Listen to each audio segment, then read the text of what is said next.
December 7th, 1941, Japan launches a surprise attack on Pearl Harbor, crippling the U.S. Pacific Fleet and bringing the United States into World War II. However, only 4 months later, 16 American B-25 Mitchell bombers would strike back at Japan where they least expected. This is the story of the Doolittle Raid.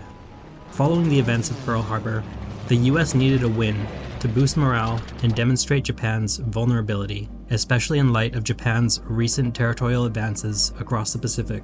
This would symbolize that Japan was not invulnerable despite their victories. In January 1942, Captain Francis Lowe, a submarine officer, proposed launching Army bombers from an aircraft carrier after observing planes taking off from a runway painted with a carrier deck outline. This idea was radical, as carriers typically carried smaller naval aircraft, not Army bombers. The raid would bomb military and industrial targets in Tokyo and other Japanese cities, disrupt Japanese confidence, boost American morale, and force Japan to divert resources to homeland defense. Lieutenant Colonel James "Jimmy" Doolittle, a pilot and aeronautical engineer, was chosen to lead the mission. Doolittle was an accomplished aviator. He was the first person to fly across the continental United States in 1922, had a master's and doctorate in aeronautics, and was the first person to fly a plane with instruments alone, and held numerous records in air racing. The Army Air Forces selected the North American B-25 Mitchell bomber, which could just barely take off from a carrier's short deck to carry a 2,000-pound bomb load and fly the required distance of approximately 2,400 miles with modifications. The B-25s would be modified in several ways, primarily to save weight. Norden bomb sights were removed so as not to risk it falling into enemy hands. As well, the lower gun turret was removed and extra fuel tanks were outfitted to extend range. The guns in the tail turret were replaced with broomsticks as a deterrence to enemy fighters. 80 volunteers from the 17th Bombardment Group were recruited, with 5 each to a bomber. None of them would be aware of the mission's details until very late. From February to March 1942, crews trained at Eglin Field, Florida, focusing on short takeoffs to simulate carrier deck conditions. They also practiced low-altitude bombing and navigation over water. A brand new carrier, the USS Hornet, was chosen to carry the 16 bombers. The plan was simple: launch the bombers 400 to 500 miles from Japan, release their payload over the targeted sites, and fly into China afterwards. Arrangements were made for the crews to land in Chinese nationalist-controlled airfields in Zhejiang and Jiangxi provinces. The Soviet Union, neutral with Japan, refused to allow landings. On April 2, 1942, the USS Hornet set sail from Alameda, California, escorted by the cruiser USS Nashville, 4 destroyers, and the oiler USS Cimarron. The USS Enterprise would also join later on. Before they could arrive at their planned launch coordinate, they were spotted. On April 18th, a Japanese picket boat, the Nito Maru, spotted the convoy. They were 650 miles off the coast of Japan, much farther than the planned 400 to 500 miles. After firing over 900 rounds in stormy weather, the boat was finally sunk, but not before it had radioed its discovery.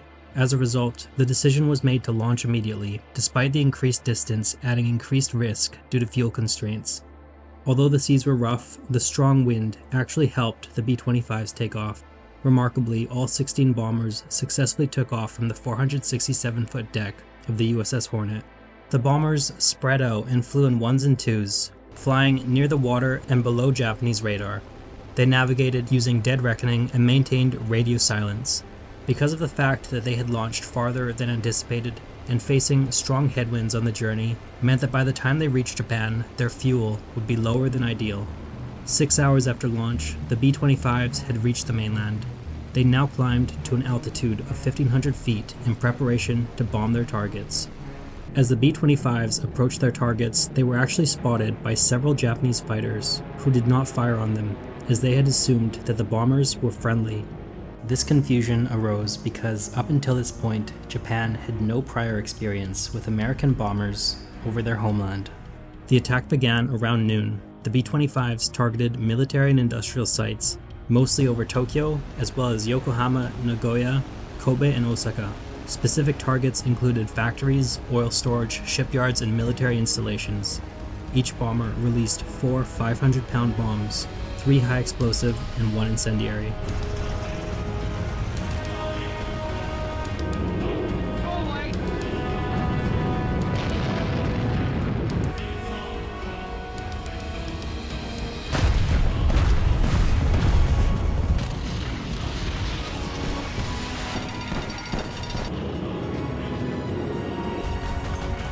flak was light, with only a few enemy fighters scrambled to meet them, including a Ki-45 and a Ki-61 that was mistaken for a Bf-109.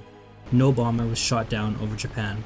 The damage was relatively light, only about 50 buildings destroyed and around 50 to 80 dead, and less than 400 casualties in total. Yet the psychological impact was immense, and the Japanese sense of invulnerability was shattered. The crews now flew southwest to land at Chinese airfields near Juzhou in Zhejiang province, around 1,200 miles from Tokyo.